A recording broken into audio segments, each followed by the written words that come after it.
Welcome back, everyone, to another episode of the Health Made Simple show. I'm here with our host, Dr. Bart Precourt, who has been a healthcare practitioner for over 20 years, practicing a range of modalities, including chiropractic, kinesiology, acupuncture, functional nutrition and supplementation, and lab testing, all out of his clinic, Balance Health Studio in Seagrove Beach, Florida, and virtually all around the world using Zoom, just like we are today.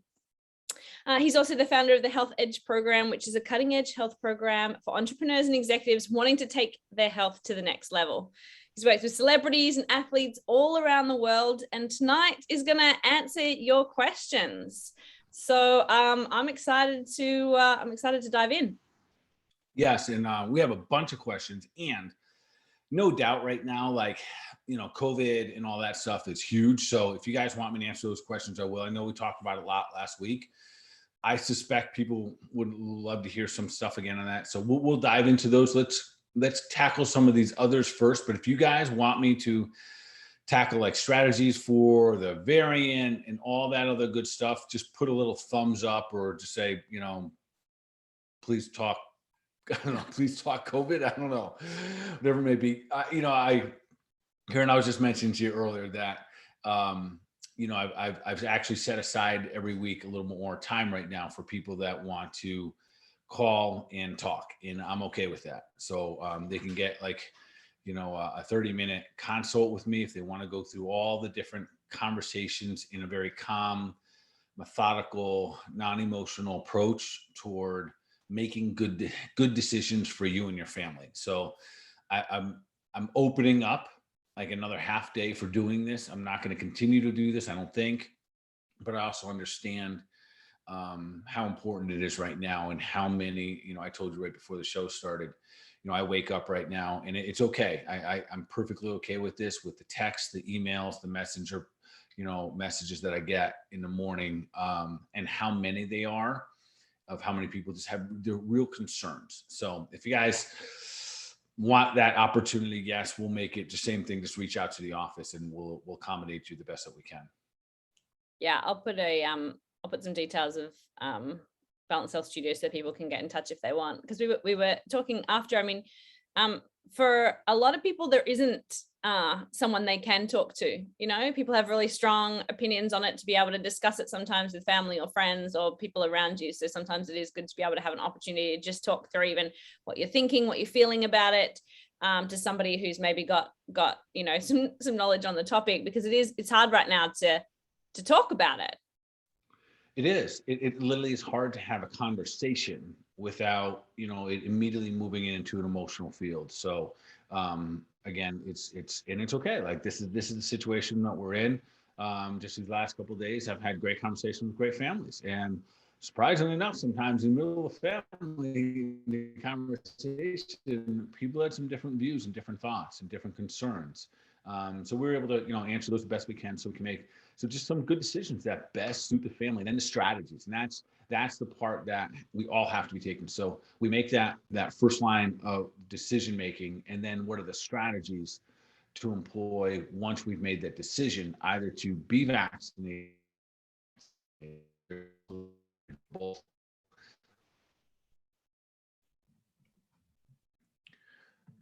All right, Karen, you still got me there? Yeah. Sorry, I think I lost you for a sec. All right. Okay, but we're back. All right. Well, let's dive in, shall we? Start with the first question. All right. Let's start with some we've already got here in the chat. What is considered normal blood pressure? Great question. Normal blood pressure. All right. So follow me along here. I'm going to throw out a quick number, and then I'm going to give you the secondary quick number.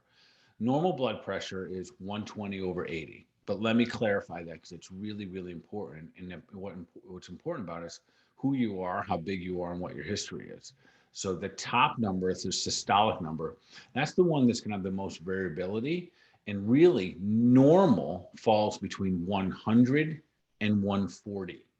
So a pretty big gap. So if you're really small and you have a light frame, you're probably going to be on the lower side of that. And if you're bigger and your body has to work a little harder, it might be on the higher side of that. Monitoring blood pressure is just like one of those simple things that we can do that is easy. It's inexpensive. We do it here at my house. I have it in the clinic, but it's always just good to know what your blood pressure is. So I love it as a monitoring stick. And then the bottom number is your diastolic, typically considered the more important of the two numbers. And that number should be between 60 and 90. And same thing pretty much applies where if you're a smaller person, it's usually going to be a little bit lower. If you have really good, strong cardiovascular health, that might be a little lower as well. And then again, if you're a little bit bigger, up to 90. And where that goes over time. So even if you're normally 120/80, which is basically the middle and the middle, if you're right there and then it starts to go up over time, then we pay attention to it. And the cool thing is, Karen, is that we have a lot of influence over our, over blood pressure. So high blood pressure, low blood pressure, our epigenetics, our lifestyle plays a huge role, much, much more significant than your actual genetics. So more often than not, probably answering this more than people want, but more often than not, when I hear about blood pressure, I hear in relationship to, my dad, my grandpa, my neighbor, my cousin, my dog. And they were kind of like, that's why it is. But no, it is a, like a 95 to 98% of the time, it is epigenetics. And that is our lifestyle, that we put our genetics through. Well, to follow up, we actually have a follow-up blood pressure question from a different person here. How to lower just systolic blood pressure? Yeah, pretty simple. So one of the simplest ways, if you can, is breathing. Simple and inexpensive. Yeah. So we do. I'll teach a breathing exercise in my office, and it works pretty good. So let me, for those people that are monitoring their blood pressure, I always recommend when you take your blood pressure, you take it in a group of 3. Okay. So this is important because we all have a little bit of white coat syndrome. Yeah. And what that means is when we take our blood pressure, we get a little nervous, and especially that systolic that goes up. You'll see systolic be very influenced by stress, by anxiety, by sugar, by fatigue. So there's a lot of things that can really influence, but breathing helps us move from sympathetic dominance, which can be when you're fatigued, your body's like, now it's stuck in sympathetic dominance, hard to go. And, when you're have anxiety, we're stuck in sympathetic dominance, but breathing is a phenomenal way. And it also teaches the power that we have to influence our own health, especially our heart health. So one of the ways that we do it, may be a little difficult for me to demonstrate here. I'll do it anyways. We're going to put one hand on our lower belly, like underneath your belly button. So your hand is between your belly button and your pubic bone, and one hand is on your chest. And when I take a breath in, I want my bottom hand to move first. So these are therapy breaths, okay? And this isn't easy if you haven't practiced this. And the way that we're going to do this is we're going to breathe in through our nose. The bottom hand will move first. You fill it up like you're blowing up a balloon. You fill up the bottom hand and then the chest. And then you go all the way to the top, and then you hold your breath for a second and then completely exhale. And you're going to do your absolute best to exhale as slow as you possibly can. So we in through the nose, fill up the bottom part of our belly, then up into the chest, and then almost all the way up into the throat. Hold our breath, really pause for 1 second, and then exhale through the mouth as slow as we can. So I usually give to anyone that has high blood pressure, especially systolic being high.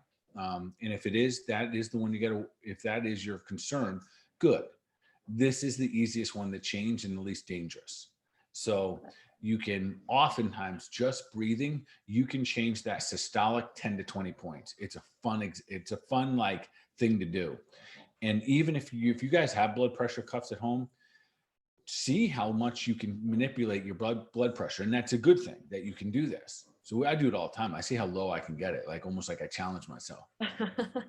I'll see if can I get this down to 100? I usually can't, but it's just a fun exercise to see how relaxed I can get my body and how much I can calm it down. So it's a good practice to have. Make sure you take it at least 3 times. And that's the best way. If you want to take a supplement, we use 2 things. And I think we talked about it last week, but there's something called vitamin G, or really Cataplex G. This is my go-to. Works phenomenal for especially people that systolic pressure is high. It's a vasodilator. That means it helps those arteries and vessels open up so blood transfer is easier, so the pressure isn't as high. Real safe and easy. It's part of the B family. Super easy. Usually in the beginning, if you're having a little bit of a high blood pressure blood pressure episode, I usually have you take about 9 a day. You can chew them up and get really fast results. If you think that you are under a lot of fatigue and your heart probably needs some support, make sure you're getting balanced electrolytes. That's huge. That's another simple reason that blood pressure will change. That one of the electrolytes, magnesium, potassium, those are usually the two biggest ones that get out of balance. Make sure we have plenty of those. And then there's another product we use called Cardio Plus. Really what Cardio Plus is like the super multivitamin nutrient for the heart with the Cataplex G in it. So I can use either one to help vasodilate and bring that blood pressure back down. Super safe, super easy. And then, you can continue to take it if you want, or you can just stop taking it. Okay, awesome. I've added those links to the chat there for everyone as well. Awesome. All right, let's do next question. My kids are going back to college. What's the best protocol for them? Yeah, so this is a great question. I actually got this several times in the last couple of days. So for college kids, remember, most likely their diet is not awesome. Yeah. And they might even be doing things that inflame their body a fair amount. And at the same time, they need to use their brains a lot. So the normal protocol that I try to send the bare minimum just to make it easy for them. Cod liver oil, absolutely positively helps with inflammation, helps with brain function. And we absolutely need that so they can continue to be smarter, even though they're having a lot of fun at college. Catalyn is the whole food multivitamin, multi-nutrient, and it's a mineral product. So normally I send just those two, cod liver, 2 twice a day, and then the Catalyn 6 a day. The cool thing about the Catalyn, so now the playing field has changed a little bit, right? With the current environment with COVID and all that stuff. So we gotta level up. We gotta play to win here. So now we're gonna add to that, and this is what I've been having the moms do. Add to that something called Immuplex. Immuplex is going to be the immune supporter. That's also going to provide all the zinc. It has that nice balance of copper with the zinc there. And then I want them to have the Herbal throat spray, ideally, the one we talked about last week, the Herbal throat spray, especially for this new variant, this Delta variant, which has an affinity for the throat and for the sinus passages. Real simple. Here it is again, Karen, because I have it at every show. I love it. Yeah. We want a lot of, mucosal lining there. That mucosal lining is where those white blood cells sits. That's where those eosinophils, that's where those phagocytes and the macrophages, that's the ones that are gobbling the bad guys up. We want that to happen. So, but if we dry that out, that doesn't happen. Then the other one, Karen, is Cataplex C, and copious amounts of it. It's really good just for college kids anyways. When we're burning it up, like, not sleeping much, maybe exercise and studying, all the above, that Cataplex C, that full enzyme vitamin C is so phenomenal for them in terms of the immune response and everything else, especially nowadays. So yeah, has the list grown? It has, and it is what it is. It's time to level up. Yeah. Awesome. Love it. All right. I think I got all those into the chat for you guys. If you want to grab those.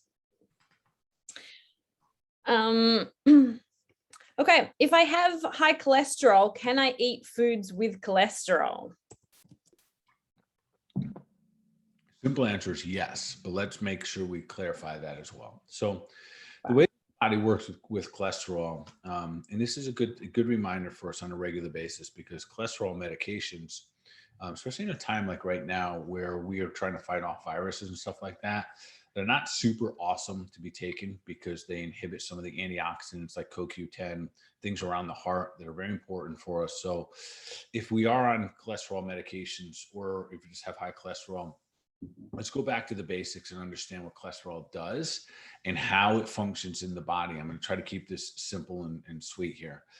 One, each one of us has a very unique, very much like our thumbprint or fingerprint, a very unique, like a makeup of cholesterol. Your HDLs, LDLs, and your triglycerides, all those guys together. Karen, yours is what yours is supposed to be. Mine is what mine is supposed to be. And it goes on so forth. Every person is just a little bit different. It is unique to who we are. Cholesterol is mostly is made in the body. But if we don't make it, we have to eat it. And if we don't eat it, your body just makes more. So it tells us how important it is that we have cholesterol in the human body. The challenge is the type of cholesterol. So of course, if those of you who've been watching, our Making Health Simple show here for a while, you know that it's all about the ratios for me. It's all about what kind of, cholesterols you produce in relative to the others. So we have things like the good guys, the HDLs, and the so-called bad guys, the LDLs. But it's important too to remember that LDLs, they are part of the duct tape system. So if we just get rid of the duct tape, it can put us in a lot of trouble. So just trying to avoid cholesterol is not a healthy way to get rid of high cholesterol, because high cholesterol is not caused by eating cholesterol. I'm going to say this again. So you guys can take a clip of this and put it on Instagram. Right? All right, say it again. High cholesterol is not caused by eating cholesterol. High cholesterol is caused by a bad diet. Mostly it's caused by sugar. Yeah. So cholesterol, again, is duct tape. So our body makes it when we have damage in the body. When we produce inflammation from things like sugar, from GMOs in our body, from all these chemicals, glyphosate, and we are damaging our arterial system, your body needs to make more cholesterol. So it makes more cholesterol to add duct tape so you don't die. So it's an interesting relationship, and we're interesting learning that we have to start to unlearn about our relationship with cholesterol. So cholesterol, but listen, bad fats. So this would be my first conversation about the fats. Bad fats are bad for us. Fried food, awful. Yeah, they'll make very, hanging out at Burger King and McDonald's, and God bless them, right? But if you're eating those foods and French fries and donuts, you're going to see very specifically something called your triglycerides go through the roof. And that is risky business there. That's the ones we know cause, lead to, issues with your arteries and issues with heart disease. So we don't want bad food in our body ever, but things like butter, things like eggs and egg yolks and red meat, that cholesterol, if you don't eat it, your body will just make it. Yeah. No, awesome. And we've got a comment here on Facebook. Thank you for recommending berberine to me for high cholesterol. My last blood test showed normal levels. Beautiful, beautiful. Taking action like that. You just made my night. And I want to comment that I love hearing that. And I'll tell you about my cholesterol story in a moment. I want to acknowledge this past week, I've been a little more, I put a little more information on Facebook. And I've been sharing some stuff and saying some stuff. And as a result of it, no doubt, you take you get feedback. We'll call it that, right? Some of it good, some of it not so good. And I want to thank everyone that reaches out to me personally, and reaches out to my staff and my wife and everyone. And, thanks us for the work we're doing. It does matter. I appreciate it. I thank all of you for, participating in this journey to help others level up. And I mean that from my bottom of my heart. It matters, because it's not a real enjoyable ride sometimes, but when we hear, the feedback of people, taking action in their own lives and leveling up and helping their families and helping their friends, that's really what makes it all worth it. So whoever just commented that, I'm glad to hear you did that. That's awesome. And that's the cool thing, is when you take action and you start to, just take more charge of your lifestyle, things get better. That's how it works. Did I share my cholesterol? No, share. Yeah. So I monitor my blood work a fair amount, at least 4 times a year. And I do that alone. And it just it helps me. One, I can experiment, which is pretty cool. And then it just keeps me in check too. So it's, the numbers usually don't lie. So I was literally eating, I don't even know if I should share this, but I will anyways. I was eating copious amounts of butter in my coffee. Probably every morning, 2 tablespoons of coffee. 2 tablespoons of butter in my coffee. Not teaspoons, tablespoons. Okay. Yeah. It was almost like you're going through a block of butter every couple of days, every few days. Yeah. Okay. No about it. Okay. I was like, yeah, I'm curious what this is gonna, and then on top of that, you know, I'll have some MCT oil and I'll eat my sardines and I'll have my eggs and drown my, salad in olive oil and all that stuff. So I was really kind of going overboard with it. And part of this was so I could experience what people are kind of doing, what I'd call the dirty keto. Okay. Like taking things to an extreme, and I just wanted to see what it would influence on my blood work. So sure enough, I got my labs back, and man, my cholesterol, now understand it, yes, your numbers can go up. My ratios were perfectly fine. But I went up to, man, I was almost in the 260s, which to me is super high. Normally I hover in the, probably right around 220, 210, somewhere in that category. No big deal. That's kind of my thumbprint. So then I took the other way and I took it all out. And then I did that. And I really weaned it back on everything, and it tanked. It dropped so I went from, I think 255 to 167. Wow. So it can, if just the number is what you're trying to change, you can change it. Either way, my ratio stayed the same. There was a direct correlation as my cholesterol got that low, my testosterone followed it. So it's important to understand that when you go too low with your good, healthy fats, your body makes less hormones. So I'm not making that mistake again. So just knowing that it's not the end of the day, that if you get one-time lab work from your doctor, and Karen, I'll see people come into my office and say, yeah, I had to go on a statin because of my cholesterol. So I always say, tell you what, why don't you shoot that over to me? Just let me take a peek at it. And I know it won't be a full panel. I just want to see if the numbers is high or is it like 205 or 207. And 80% of the time I see people under 215, under 210 being recommended to go on a statin, where it doesn't add up at that point to have the benefit for you. And research shows it now. So there's my long story. So, but I think it's amazing. I mean, it's really showing how much of an impact food does have on your body, right? I mean, we talk about it and we talk about supplements and we talk about food, but I feel like sometimes until you see numbers or you really feel something, it's hard to really get that this is making, every time you open your mouth, really you're making a potentially a big difference in your body. We really are. And my experiment was, can you do too much of a good thing? And the answer is yes. Like we can. And I think that's important for us to understand that, when I see people out and they're just like eating blocks of cheese and, in a keto diet. And that's really what I was trying to experiment with.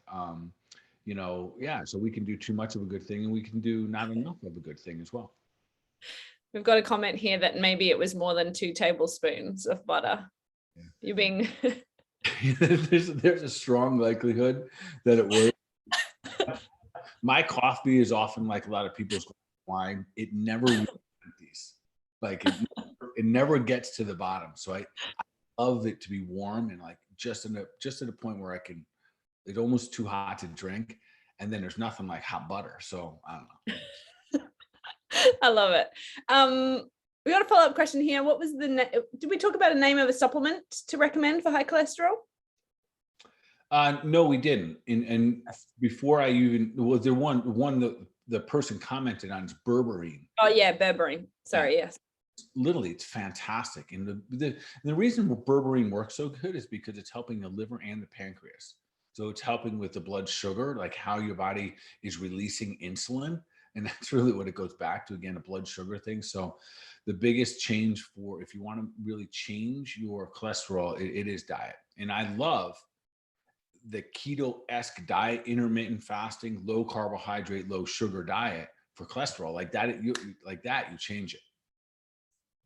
Yeah. Awesome. Cool.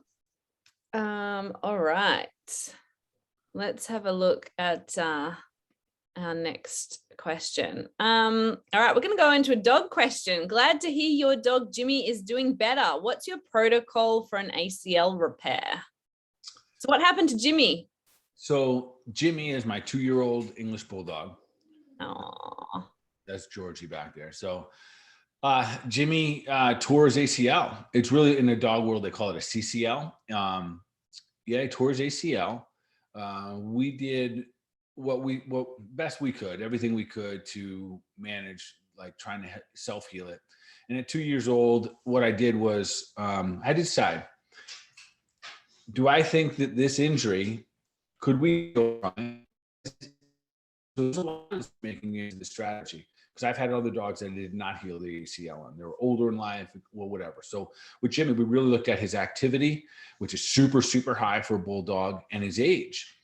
And we want him to constantly be breaking down his knee and always in repair and breakdown and maybe degenerating a joint that didn't need to be. So my wife and I made the decision that we would prepare him for surgery. We gave it 2+ weeks of loading him up on, listen, my dogs already eat good. Like they have a good life. Like they eat the best food that there is around.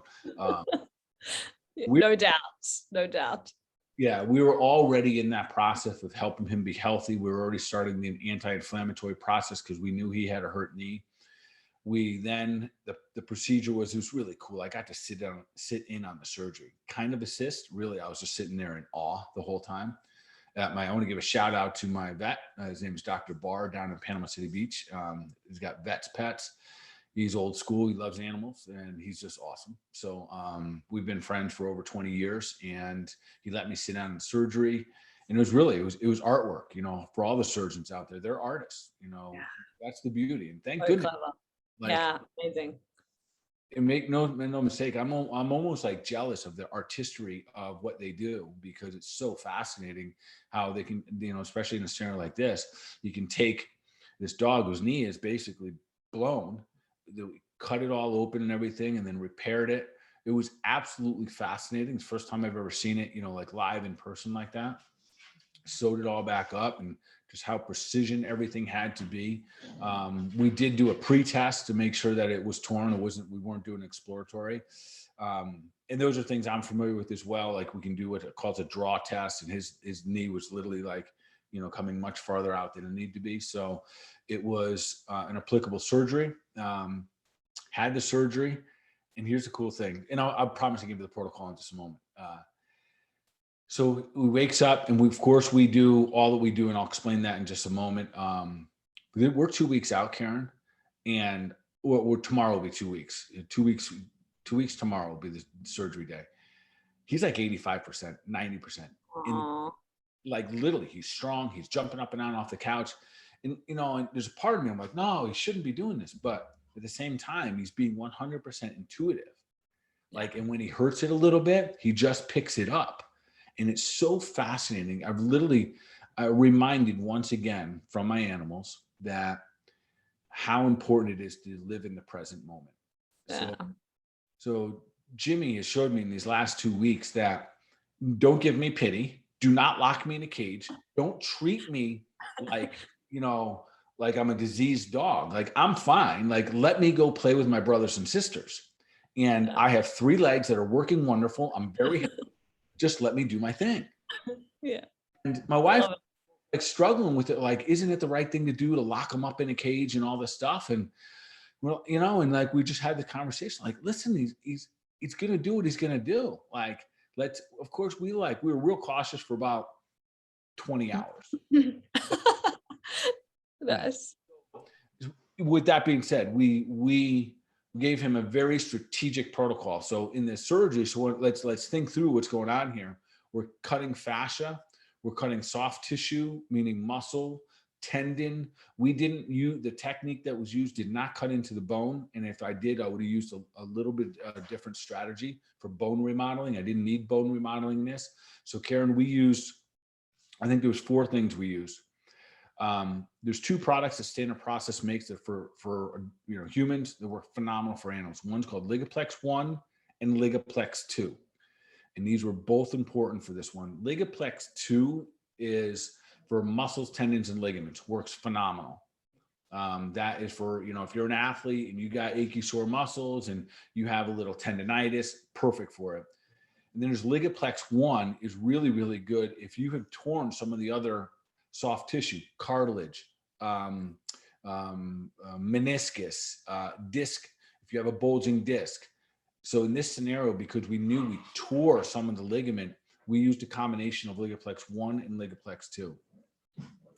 All healing needs trace minerals, very specifically in trace minerals, which is also in Ligaplex 1 and Ligaplex 2, something called E-manganese. It's a random trace mineral that the body needs in order to rebind tissue, to literally help it formulate again, to kind of make that tensile strength. So we gave him some trace minerals, and then we gave him something called Canine Flex Support. So that's what we give him. He's already on a raw diet, and that raw diet is very important. So we had him on raw beef and a lot of foods that had a lot of collagen in it, because we want all that repair. We want him eating what he needs to repair. So literally, he is strong. He still has about 20, 25 staples in it. I don't know how we're getting those out. But I know how, but he's not going to be sitting. He's not going to like that moment. They're not inflamed. There's no infection. Like it's really absolutely amazing to witness the healing capacity when we get out of the way. It's literally remarkable. Yeah, so true. Hey, follow on from that about dogs. Can you use Antronex for your dog with allergies? Oh, absolutely. We use Antronex a lot. There's like 3 days after Jimmy got his surgery, or 4 days later, my dog Toby got like beat up by a bunch of ants again.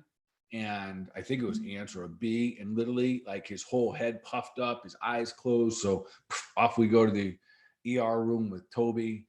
In that scenario, we're using things like Antronex, especially pre and post, to get all those toxins out of the liver, help liver drainage, help with allergies, skin and paw. The one I forgot there, Karen, it's really important, the turmeric. Yeah. In turmeric Forte for that protocol. So if your little furry loved one, sprains a joint or something like that, the turmeric has been phenomenal. And they don't need a lot of it. So if he's 50 pounds, so we probably gave him 2 a day, and normally I'd only give him 1 a day. Do you give him 1 a day usually, but two a day for this protocol, or just when he needs healing? No, 2 a day during this protocol, but we give him 1 a day every day, to reduce the inflammation period. Okay. Awesome. And I will, all right, I'll put turmeric in the chat for everyone as well. That's one of the ones for everyone every day, right? Everyone every day. We're gonna, and that's part of the, let's win this process. Let's win this. Let's do the best we can against this aging process, against this tissue breakdown, against this, anti-aging, if you want to call it. Yeah. Awesome. Love it. All right, next question. I recently got my IUD out. Is there anything we should do when coming off birth control? Yes, absolutely. So no matter what you've had, and we recently had someone talk to us about, I was unfamiliar with it, it's called the Mirena Crash. They had it's a particular brand of an IUD they use, and that, the symptoms, when a lot of times when people come off any kind of birth control, but especially something like a Mirena, which is giving your body a lot of progesterone. That's not how they all work. They all work a little bit different. But that particular one gives a lot of progesterone, which then thickens up the uterine wall, so your body can't bind, you can't make babies. Because progesterone grows things, and that's what's important to understand. Progesterone makes things grow. That's what its job is. When you come off that, there's a crash: anxiety, depression, hair loss, fatigue, and countless of different, non-fun stuff. So you have to reset the system. This is for anybody out there for any type of birth control. Once you go on birth control, you've hijacked how your hypothalamus gland works. That's this gland right up in here. And that's the mother of all your hormones. That's what's regulating your thyroid. That's what's regulating your ovaries, regulating your adrenal glands. So the very first thing we use is something called Hypothalmex. And I'll go pretty heavy on this for at least for the short period of time, which may be anywhere between 6 and 9. They're just these little itty bitty pills. So we got to really start to flood it so we can help to re-regulate the hypothalamics. And we'll do it really as long as necessary. And we're looking for those symptoms to be reduced, the sensitivities, the emotional sensitivities. We'd love to see that the cycle regulates once again, everything from the PMS to the amount of days, et cetera. And then the other one we use, Karen, simply is something called Symplex F. Symplex F, we've talked about before on this show. Often for a lot of there's a Symplex F for women, Symplex M for men. In this scenario, I use Symplex F for the females, and that helps the glands, the 4 primary glands, the hypothalmex gland, the ovaries, thyroid, and your adrenal glands. So we're really kind of trying to reset that. And important, so remember, you've hijacked how that works. And then when you come off, any way you come off is more than likely, it's going to be almost like a cold turkey, especially if you're taking out an IUD. And some of those, Karen, those IUDs, one of the reasons that a lot of women like the IUD is because you can put it in and be done. Yeah. Yeah. You know what I mean? So you don't have to remember to take a pill every day. Yeah. And they often have like a lot of better, like they balance out some other symptoms like PMS and bleeding and all that stuff. So a lot of people like that. The challenge is that when you go to take it out, like it's scheduled. It's releasing hormones along this phase, and some of them are 5 years. And if you take it out at year 3, you're really going to have this disruption in hormones. So anytime, any birth control, any IUD that comes out, absolutely got to reset. You got to reset the hypothalamus gland and make sure we give ample supplies during that resetting back to those 4 primary organs of the endocrine system. Yeah. Okay. Awesome. Next question. There's so much information on water. Reverse osmosis gets out everything, but leaves me with dead water with no minerals. Mm-hmm. I also heard that only triple distilled removes radioactive elements. I have noticed a difference with structured water, and I've also been looking at home hydrogen water machines. Is there anything you would suggest? Thank you. Well, it sounds like you're actually right on point here. So, meaning that you understand you when we take things out, we can have filtered water, or if you have reverse osmosis, you strip it. So that means if you're going to hydrate, you're getting H2O, but you're not getting all the dissolved minerals and all the other good stuff that you really need in the water. So you got to make sure you're doing a really good job at getting trace minerals back. So supplement trace minerals. The water I drink in my office, reverse osmosis, I love the taste of it, but at the same time, I am not getting any minerals in there. There is something called dissolved solvents, dissolved minerals. That's really the quality of a water. So something like, I'm going to show you what I have here. Mountain Valley, that has what's called dissolved solvents in it. And those are the minerals that it has. That's the level of calcium that the water has. We want it to have a good amount. So when we strip the water down, we have to replenish it and replace it. The hydrogen water, good option. Like it's pumping hydrogen to water, nothing wrong with that. I'm not a big fan of trying to manipulate the pH of water. And I know that's, everyone has a little different feel on that, but haven't seen any research that shows that that's beneficial. The hydrogen waters, I have seen some pretty cool stuff coming out now that's beneficial. That's kind of like the next step. I think filtering your water or drinking some of the better waters out there. Again, I'm not a fan of plastics. So we literally get this in our house. We have another filtering system. I forget the name of the big one that sits on the counter, Berkey. That's a pretty good filtering system as well.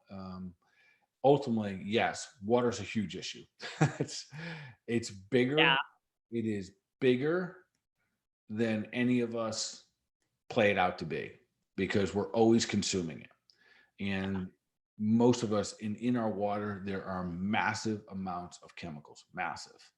So as much as we emphasize food, water should have that same emphasis. Whoever asked that question, great question. I think you're right on point. You just have to kind of figure out, do I want a filtering system that I add a little bit of, hydrogen to, or do I want to strip it down, make sure there's no junk in it?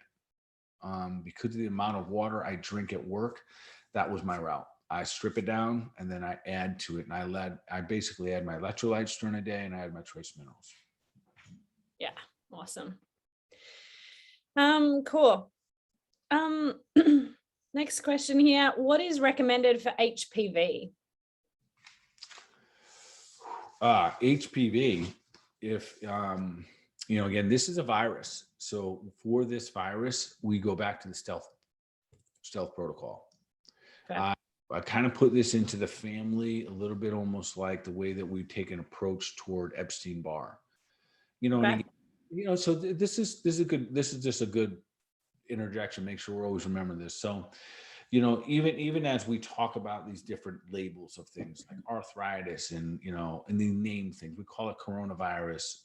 It is really important that we still understand that when we talk about, like, especially on this platform, we're talking about increasing systems, organs, and glands so the body functions at a better level so we can handle this XYZ boogly wiggly disease. So think of it as virus, and think of everything you've learned this year about fending off and fighting a virus, starting with absolutely positively number one, zinc.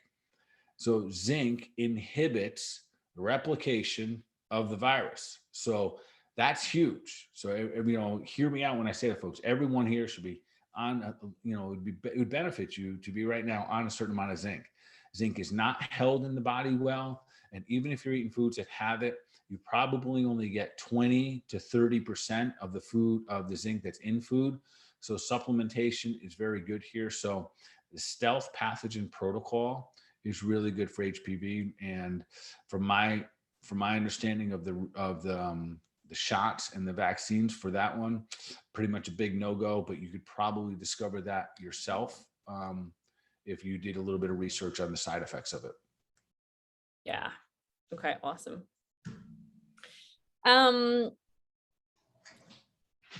Are there any new fundings or methods to help with Alzheimer's disease? I don't know that there's any new. The new stuff that we're seeing right now is really going back to more epigenetics, and Okay. I think we're going to see this happening more and more.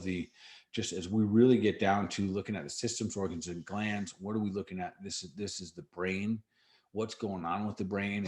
It's scarring up. We're having deficits in the brain. It's not functioning good, and all the things that go with it. And we're trying to map out how it's getting to this situation. We know that there are certain things like trauma, repetitive stresses, repetitive traumas have this. So if you're not getting concussed often, you might not be in that category.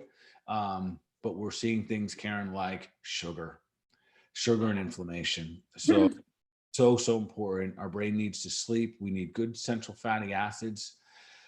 If you see like an early onset coming on, start loading up big time on essential fatty acids. That's those fish oils that we're always talking about here. There are some that are we use some that are almost what we call pre-digested, so they get into the brain faster. And therefore these particular situations, making sure that so for the Alzheimer's patients, that their immune systems are supported big time, because that's a big challenge here. Their immune systems become downregulated because the brain's not functioning as well. Really important. And then the diet plays such a significant role. And anytime we can make change for betterment, awesome. Is it going to fix it? I don't know one sweeping answer to that. Actually, I know there's not. But all of the little things we do is what adds up for a better quality of life. Yeah, for sure. Awesome. Okay. What is your take on, is that ivermectin? Yes. Yeah. Yeah. So I will say that I have no firsthand use, experience with it. The beauty in my situation is that I have incredible resources, meaning that I have friends and doctors and colleagues that I can call on in any profession, in any field, all over the country, which we do on a regular basis. And we talk about cases. We talk about, what are you doing? What are you using for this? What are you using for that? In fact, I called up some of our former guests this past week. I didn't call them. I text them. But three of our former, Dr. Bacon. Yep. I was chatting with him this past week. I was talking to Dr. Dave Hogshead. Talking to Josh a little bit, and we're just talking strategies of what we're hearing, and then I get to use their networks on different cases that I'm here. And one of the cases was wrapped around this ivermectin, was really with an adverse effect on a client of mine, trying to figure out how to work with some like heart issues. The ivermectin, from what I understand, listen, everything points to yes, easy, breezy. You can use ivermectin, which is like a parasite medication. It seems to have great success. There's doctors right now producing data. It hasn't been peer reviewed yet. It's in the process of being peer reviewed. It'd be interesting to see if the peer reviewers will let it go through. But either way, the data is out there that us clinicians who collect data by using and trying things on their patients are getting incredible results of saving lives. And that, at the end of the day, is what's important. So I'd recommend everyone, if you can, find a local doctor that will provide you with ivermectin in the case you get COVID, and you start taking it the day you get it. And it looks like it has very, very little side effects. And that's the beauty. And that's what I always ask. What's the side effect? Like, playing with what happens if we roll the dice and it doesn't end up on the numbers that we want? So it sounds like is it perfect for every situation? No, but I've yet to see a situation where it made the situation worse. And this is very important. And I've seen doctors with, so we're, Karen, in my office, I haven't used ivermectin, but we're probably somewhere, and we don't keep an exact track, but between 400 and 500 cases, since the beginning of this, 0 deaths, 2 hospitalizations. So we feel good about that, about the strategies we're taking. I have some doctors that are out of Texas right now that are treating the sick of the sick, and the people that have a lot of comorbidities with ivermectin, hydrochloroquine, the same CD and zinc that we're talking about, and they're having phenomenal results, phenomenal. So until proven otherwise, I'm going to give it my thumbs up. It's really more of like, yes, it sounds to be good. Again, I don't have any firsthand experience with it, but also from everything I'm reading and the doctors that I'm getting the information back from, it doesn't sound like there's anything that's counterproductive to using it as a nice strategy right now. Okay, awesome. Cool. All right, we've got a few more questions here. What is the role of progesterone in men? I feel like the other hormones get more airtime. I'm wondering why. Yeah, so progesterone is, it's a great question, and I don't get this one oftentimes. It doesn't play as significant a role. It is part of the sex hormones. Progesterone, again, is to help things grow. So our hormones, I would say progesterone in men, it's definitely going to play. It's going to play a role in our emotional status, and no doubt, too much progesterone or estrogen, for that matter, can make us too emotional. Progesterone, but it is a balancing one. It almost plays like the little tug of war with the other hormones, especially testosterone, and especially our stress hormones like cortisol. In the event that we are producing too much cortisol, oftentimes in that stress situation, you can start to steal and lower your progesterone or create an imbalance. And for a lot of guys, that imbalance might be high testosterone, low progesterone, and eventually the testosterone will loop back around and follow that. So mostly it does play. So I'm missing some things here, meaning that it plays a role in healing. We need balanced hormones. We don't need nearly as much progesterone. It's not going to help us necessarily build like tissue growth, like say a testosterone will, but it is part of healing. It is part of balance, and it is a big part of our emotions as well. Okay, awesome. Please comment on leg cramps in bed at night. My sodium count was low on my last blood test, and my doctor said I'm drinking too much water. Is there a connection here? I'm sure you don't recommend Gatorade. I do take a medication that can cause low sodium, but this problem with the cramping is just in the past few months, and I've been taking that medication for years. Okay. So a couple things, remember everything's cumulative. So there's a chance that now it just caught up to you, and we change over time. And so you could and if your sodium is low on your lab work, the blood work, that is one of your electrolytes. That's an easy fix. So it's rarely that one that will cause leg cramps. So typically leg cramps, most of the time it's a magnesium deficiency. Okay. So yeah, so that's the first thing. If someone comes to my clinic and they said, even if they had restless leg, if they have leg cramps, the first thing we use is magnesium. I send them home with something called magnesium lactate. It's really nice. It's a yin mineral, really, really easy to digest, super, super bioavailable. So literally oftentimes it starts to work the first night you take it, which is nice. Wow. Yeah. I usually recommend about 4 capsules, before bed. If you find that 4 capsule gives you too loose a stool, go back to 3. Now, even though those 3 capsules will only be about 60% of the RDA, oftentimes it'll do the trick because it's so bioavailable. But I have some people that have taken 5. We'll dive into those. Let's pump and high. So that would be the first thing. And then, Karen, if that continues on like that, and if you're drinking a lot of water, know that you can deplete your minerals. So trace minerals are really important here, but magnesium is usually the one that's the first. Then the other one is Cataplex G, the vasodilator. So for some people, especially when I start to hear medications here, I'm thinking about the fact that your legs, your calves are the farthest from your heart, so they get the least amount of oxygen, and it's the hardest to get flow down there. So we want to increase circulation and get better flow down there. That we can do by vasodilating. Those vitamin Gs, those Cataplex Gs, usually do a really good job there as well. Okay, awesome.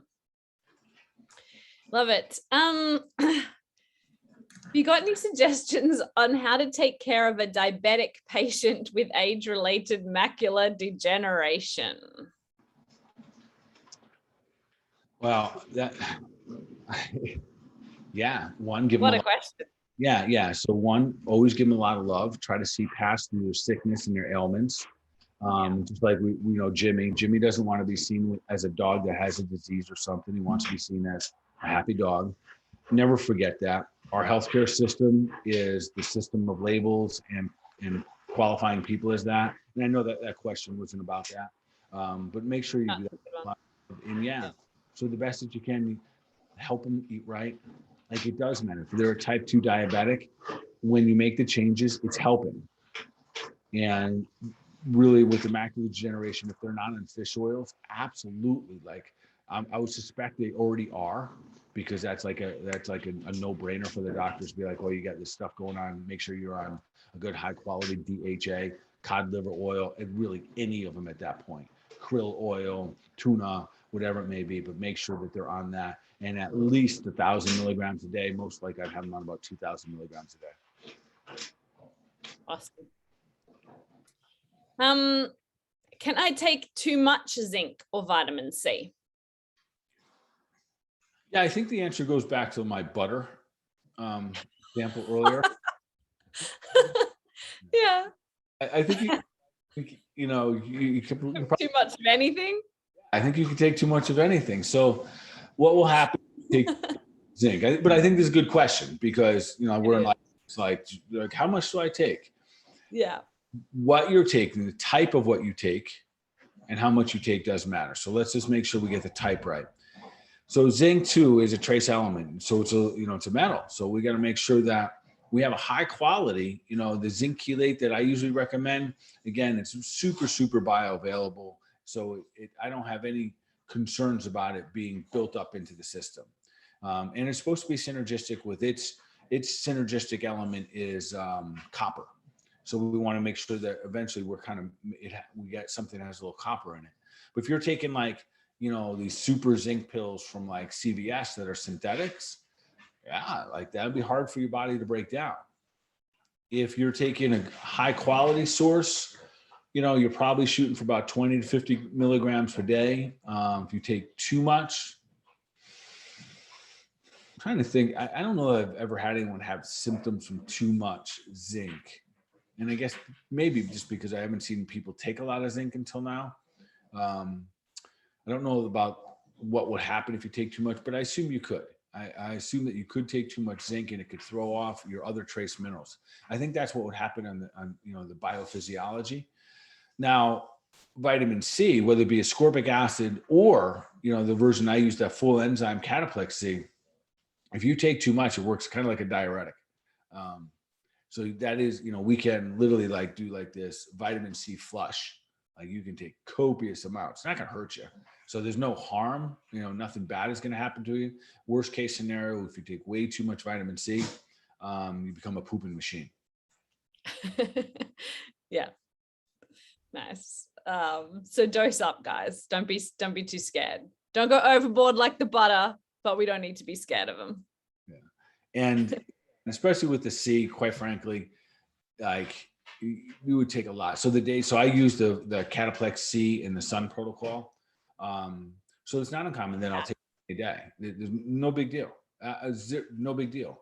It's literally because your skin or my skin will be outside and, defending itself against the sun and the elements. So, your body's burning that up as fast as being. Usually I'm out doing yard work, which means I'm using my muscles and tissues. So the body's just using that up so fast. So not uncommon for me to take 20 Cataplex C on a weekend day.